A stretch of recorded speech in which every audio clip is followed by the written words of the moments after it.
Dopo aver avuto un assaggio della storia di Nazca, viaggiando tra gli acquedotti, le botteghe locali, i planetari e le linee di Nazca, salutiamo i nostri amici viaggiatori ed il professore Edgardo, ma quello che non sappiamo è che il destino non vuole che sia il nostro ultimo saluto.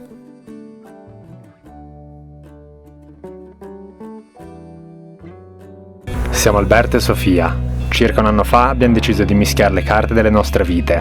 Abbiamo acquistato un Ford Transit usato in Messico, dove l'abbiamo camperizzato, lo abbiamo spedito in Argentina ed abbiamo iniziato ad inseguire un sogno di libertà che ci porterà fino in Canada.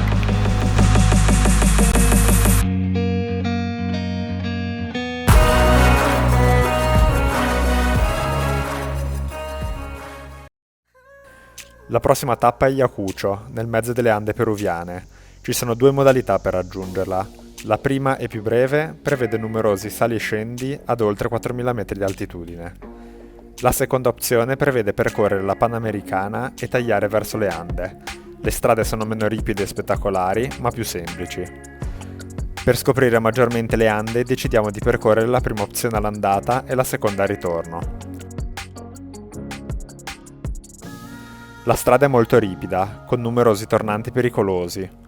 Raggiungiamo quasi l'altipiano, ma dal nulla sentiamo un forte rumore meccanico e siamo costretti a fermarci. Come si vede dalle immagini, abbiamo strappato le cinghie di ventilazione e soprattutto la cinghia che permette le funzioni dell'alternatore, bomba d'acqua e direzione idraulica, tra le altre. Siamo giusto a lato della carreggiata, a 3.500 metri di altitudine, dove passano per tutto il giorno camion in entrambe le direzioni. Abbiamo una cinghia di ventilazione pronta per essere sostituita, ma non abbiamo la cinghia dell'alternatore. Incontriamo per casualità i Lembon de Go, che erano con noi dalla casa dei viaggiatori, che si assicurano che stiamo bene e ci danno dell'acqua.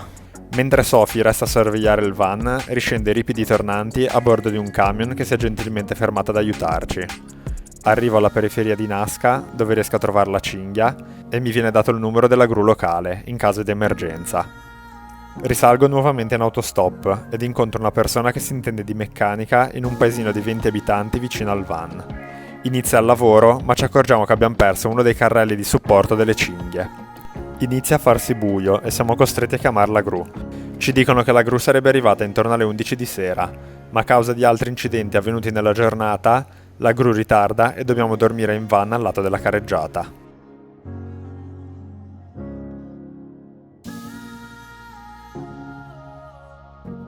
Il giorno dopo, con la luce, per pura fortuna trovo il carrello che si è staccato.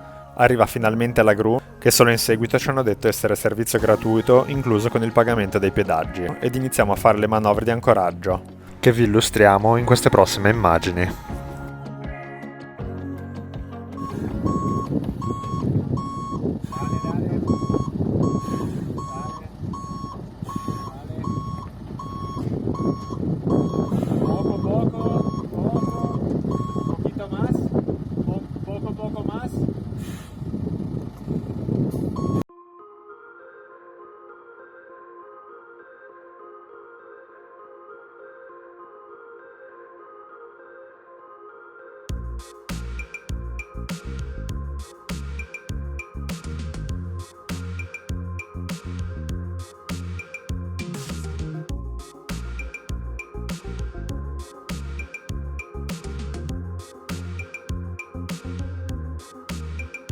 Montiamo a bordo e scendiamo nuovamente fino alla periferia, dove incontriamo un meccanico competente.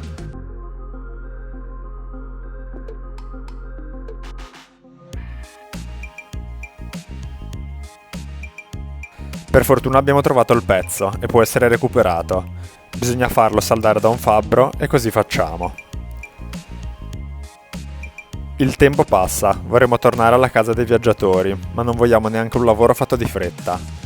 Dobbiamo dunque dormire nell'officina meccanica, dove mando un video Juan in ricordo dei tempi passati nella sua officina a Mendoza. Mira Juan, estamos en un taller a dormir por la noche.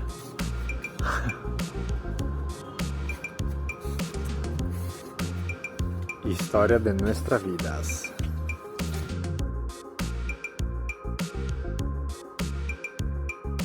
Il giorno dopo, il meccanico Raul ed il fabbro ultimano i lavori. Risentiamo il dolce rombare del motore e dopo essere passati per alcune linee che si incontrano in cammino, ritorniamo per un meritato riposo alla casa dei viaggiatori. Qui tutti si preoccupano per aiutarci, tra cui un tecnico che di tanto in tanto visita il professor Edgardo, che ci aiuta a risolvere 2 piccoli problemi di fuoriuscita di olio dagli iniettori ed un problema ai sensori della ruota destra.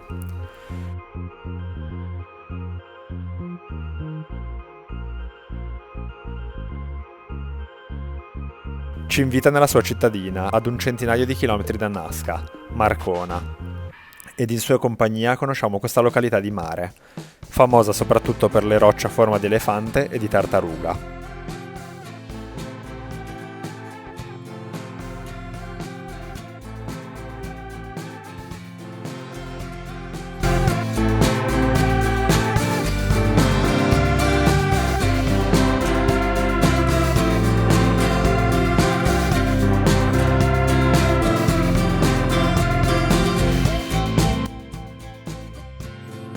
La sua macchina si arrampica ovunque e possiamo vedere queste rocce da vari punti panoramici.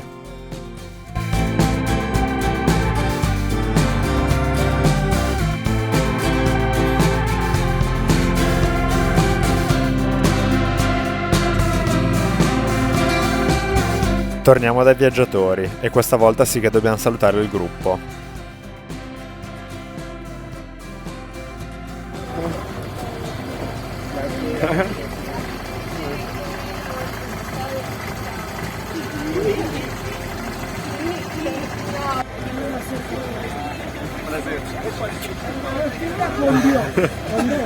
Yara, Guillermo ed il loro cane Ettore, che potete incontrare su YouTube come Rodando por ahí, si offrono di proseguire a nord con noi per la Panamericana del tragitto B di cui vi spiegavo, per passare un paio di giorni insieme ed essere tranquilli non ci succedano altri imprevisti al van. È molto bello condividere pasti e storie di viaggio e passare la serata insieme. Abbiamo fatto anche un van tour del loro Ducato 4x4 del 1994 che vi faremo vedere in un prossimo video.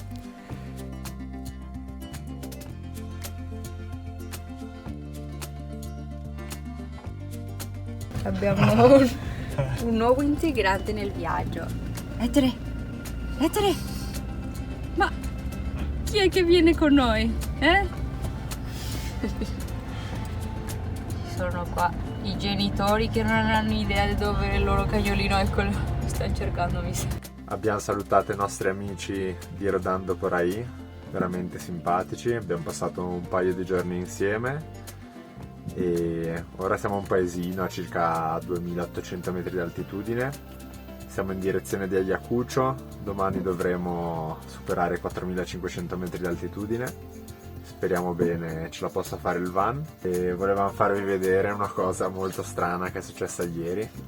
Eravamo a Paracas a fare un giro a cercare qualcosa da mangiare per la sera con Guillermo e Yara e abbiamo visto era un benzinaio che aveva dentro un supermercato abbastanza grosso. Siamo usciti e abbiamo trovato fuori una cassa con veramente tantissima frutta, soprattutto avocados, albicocche, banane, così, leggermente ammaccate. E abbiamo detto, ma quelle lì cosa fate? Le buttate via? Ci hanno detto, sì, se volete prendete. E abbiamo preso veramente di tutto. Tutte queste paltas, come le chiamano qua, che sono morbide, ma poi vi farò vedere che guacamole viene. Le banane, bananine, maracuja. E qui c'è di tutto. Sto lavando un po' tutte le frutte perché ora facciamo un po' la macedonia per domani e un po' di guacamole di nuovo, quindi rilaviamo un po' e togliamo la parte brutta e poi le frutte in teoria sono perfette, cioè... Sì, e non vi ho detto, c'era un sacchetto così di almeno 7-8 kg di lime. Di limoni, sì, ma sono perfetti, cioè in Messico almeno li mangiamo così senza problemi, sono giusti così. Facciamo l'esempio del maracuja, apriamolo.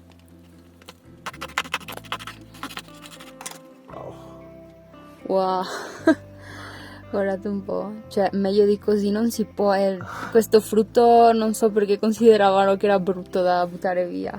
Anche le banane, sì, sono mature, ma dentro c'è perfettamente. Sì, non sono nemmeno tipo, dentro non sono nemmeno di colore marrone, vedete, sono perfette, sono pronte per una Macedonia. Queste sì, le abbiamo comprate. Nel Perù, non l'avevamo magari detto, ma ci sono una quantità, credo che sia il posto con più varietà di patate Sì. al mondo. Cioè, infatti se tu vai al mercato trovi banconi pieni di diversi tipi di patate che non pensavi potevano esistere nel mondo. Cioè, questo qua è uno di quelli, ad esempio, io non l'avevo mai viste. Qui sono tutti i viaggiatori che abbiamo incontrato, cioè quasi tutti i viaggiatori che abbiamo incontrato in quest'ultima settimana. Fiorellini appena presi. E questa è la cena che abbiamo tirato fuori. Molto semplice. Guacamole. Guardate che bel colore. Macedonia. Banane, albicocca, mela, maracuja E basta. e basta. Un formaggio appena comprato. L'aspetto non è dei migliori, ma qua sono sempre buoni. E un pane, anche qui particolare, abbiamo appena preso. Ma anche qua il pane solitamente è buono. Il van funziona alla perfezione e ci addentriamo nelle Ande, dove incontriamo questo posto magico di cui vi parleremo nel prossimo episodio.